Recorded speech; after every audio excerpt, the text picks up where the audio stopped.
Mm. Hello everyone. It's me again today. About day 3 of my 3-day English challenge. Today we have a really nice topic is how school make kids less intelligent by Ed Jong in TEDx Young Beacon Street. So in the day that he shared this video, he said that he wants to share a big secret to everyone. But he knows that lots of people don't want to hear the secret. But he said it's also so important that you must hear it. So he asked us a secret. What if I tell you that every single day kids go to school, they become less intelligent? Okay, I think that school makes kids more intelligent, right? Because they come there and they learn things. They learn math, they learn physics, they learn science. So how could schools make kids less intelligent? Well, he said it can be that. But after a while that he studied and evolved, he known that he is not right because school still make kids less intelligent. So when before he turned 14, he was a kid that did not know what he wanted in life. So usually when we ask a kid that is 5 or 6 years old, they're gonna is like, what do you want to be when you grow up? They'll say, I want to be an astronaut. I want to be a child. I want to be a businessman. But he don't know what he wanted. He wanted to be a professional Call of Duty player. And since he had no idea about what he wanted to be when he grew up, he just listened to his parents 100% of the time because he think that they know what is best for him. So Eddie John tried to do everything his parents asked for him, except the problem that he wasn't even that good at school. He was terrible at science and think that he is the only Asian kid that don't understand math. Yes, I think that too because it's wrong. I don't understand math either.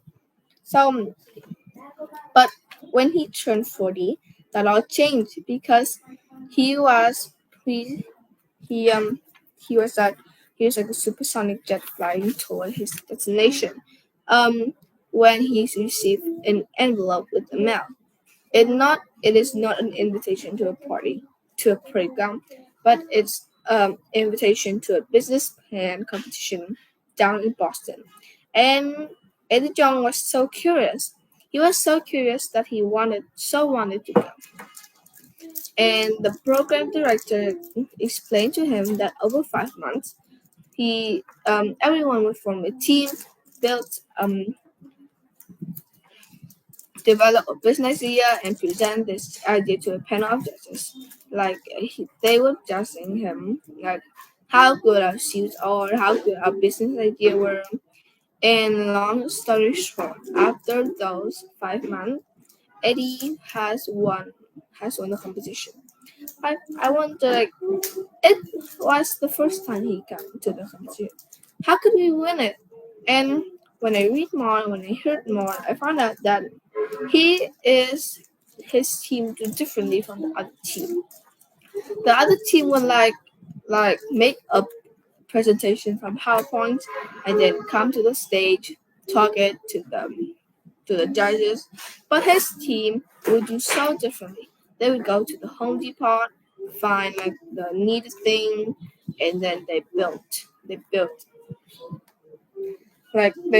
a prototypes. And yes, the judges were so blown away by their idea, and he was so happy. And then he came, he won more competition. And then at one of these competition, he met a short-tempered middle-aged Polish guy named Frank, and he said with Eddie is that I can help you guys turn this into a real company. So Think about that. He is 14, 16 years old, and he is going out to the world. I was so like blown away because like I was 12. I not doing good at school with it. So first he think time to be Steve Jobs. Let's go build Apple. Dropping out of school now. But then he quickly realized it's not that easy because like we must form a great team and have good ideas. So but you think as a student, as a children, we couldn't go to bars, to network, to events for adults. So he went with his team to his to his school and then formed a little presentation in an auditorium. And the first thing that he noticed is that almost no one showed up, and the um, other who was showing up, so better rumors in school. And throughout the weeks, he and his team were mocked. He would make fun of our idea for being wannabe Mark Zuckerberg. So, but what's the funniest thing is that a week later, he came to our elementary school. So to like kids who were 5 to 6 years old, younger than him, and then he still made that like presentation, and kids out there were probably like throwing their lunch money at him, like asking if they could buy a prototype. Mm. It was really funny because like they were asking for our pre-money evaluation, which yeah, I know from Shark Tank, all over know it. So he was so inspired by these students because like they can say about the word that they haven't learned in school yet. He was really blown away. So let's go back to the secret that he's talking about. So how is it possible that school is making kids less intelligent? From that week that he asked for the staff, he noticed that like for just 5 or 6 years of education, those intelligent and creativity in one and lively kids, was turned to these unwilling to challenge life teenagers. So you know why school can make you more academically intelligent? Like kind of like teaching algebra, math, like education, kind of all that. It it is diminishing the children's creative intelligence.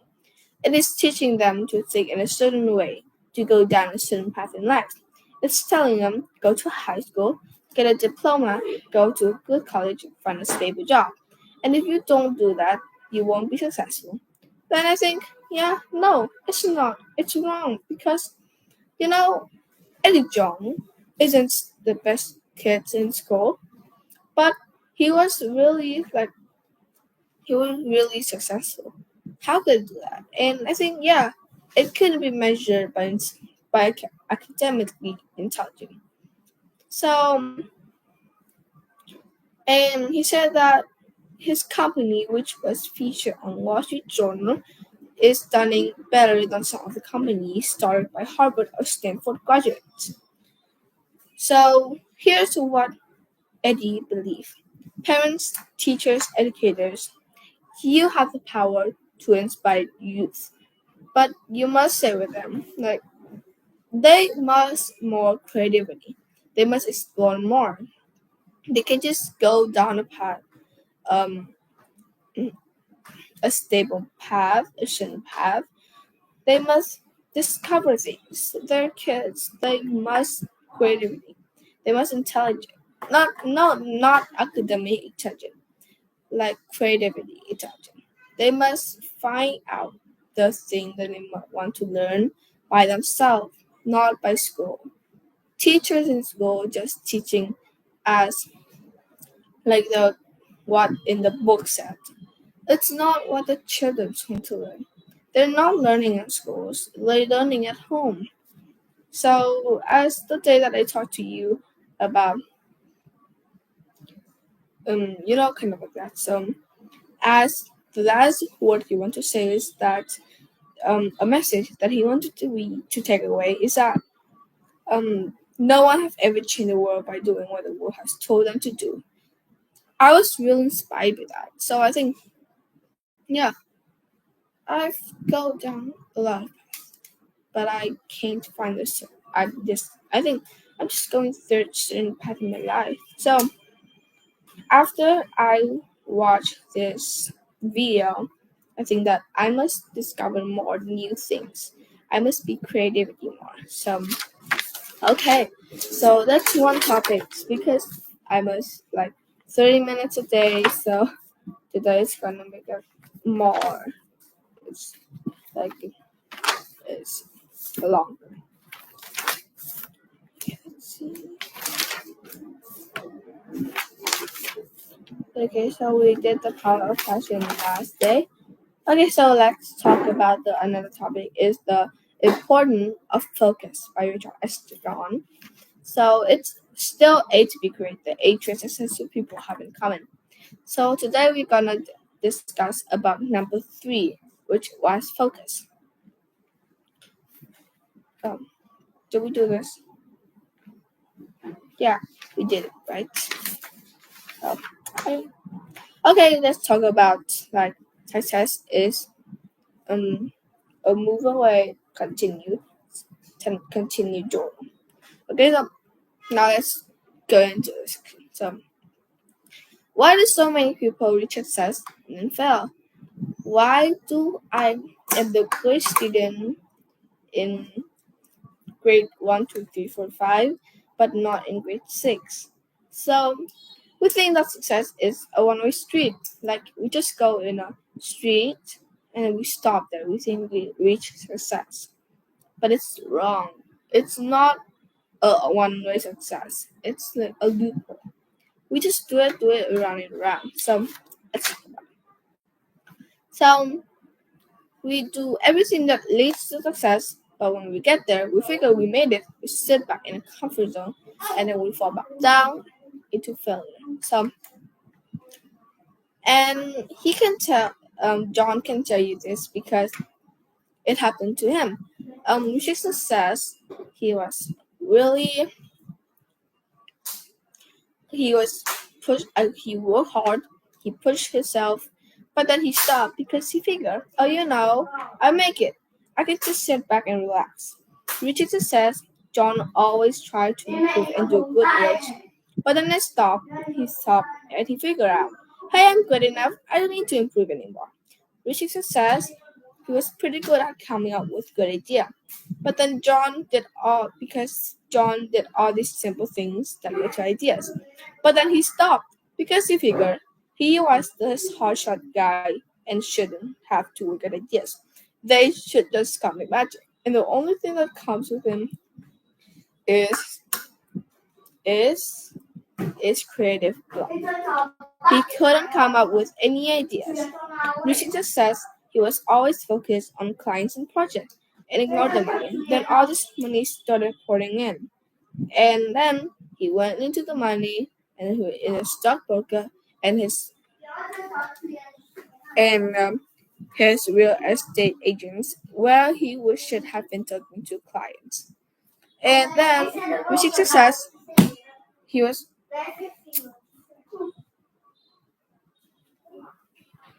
reaching success, he always did what he loved.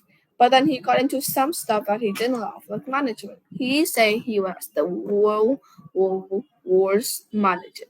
I don't know what did he manage, but yeah, I think that's kind of it. So he has a lot of money. He can buy whatever he wants, but he is not happy. So he went to the doctor. He asked the doctor, Doc, I have many money. I can buy anything that I want. But I'm not happy. I'm depressed. Like, I don't care what they say. But now it's happened to me, and I believe it. And then the doctor said, it's so funny. They kind of like, no, it can't buy happiness, but it can buy Prozac. You know what Prozac is? It's like a happiness medicine. Yeah, it's kind of like okay. So the doctor put put John on an antidepressant. And first John has a really big black cloud on his head. After drinking Prozac, it got smaller. It's like shrink. But then also he doesn't focus. He doesn't focus on clients anymore. He doesn't focus on the company, on the work, on the management. So the company fell like a rock. Clients don't pour money in. Clients leave with a project and money, and again, the company just fall off downhill really, really quickly. So the business, like his John partners and I, Tom. So they have to let all the employees go, and the company was just down to two of them, like John and Tom. So he think, well, it's nearly down. So he went back to do the project he loved. He had fun again. He worked harder and harder. To cut a long story short, so he did about all the 8 things that helped him get back into success. But it wasn't a short story. It was so long. It took 7 years, and because then one day he woke up and he said, "I don't need Prozac anymore. I'm happy now. I don't need it." So then he threw the Prozac away and doesn't need it since. So he said that he learned that. So success isn't a one-way journey. It is just a running around journey. So we just go one big circle and then another circle, and it's like a loop forever. But then he said that the 8 principles that we needed to do for success, it is not only the way that we can go to success. It's the way that we could make the success revive. We can save it. We don't make it like fall down. It's kind of like how we sustain it. So it's for success. It's for your continued success. Today I've read about 2 topics. It's like I feel really scared because I usually talk about one topic. So today I don't think I did make it good. I just felt I have a lot of this. But if you come here and read and hear me, and you know what I'm wrong, so please comment below so that I can know what to to I will pull off my mistake and I will do better next time. Like next day. So thank you for listening. Bye.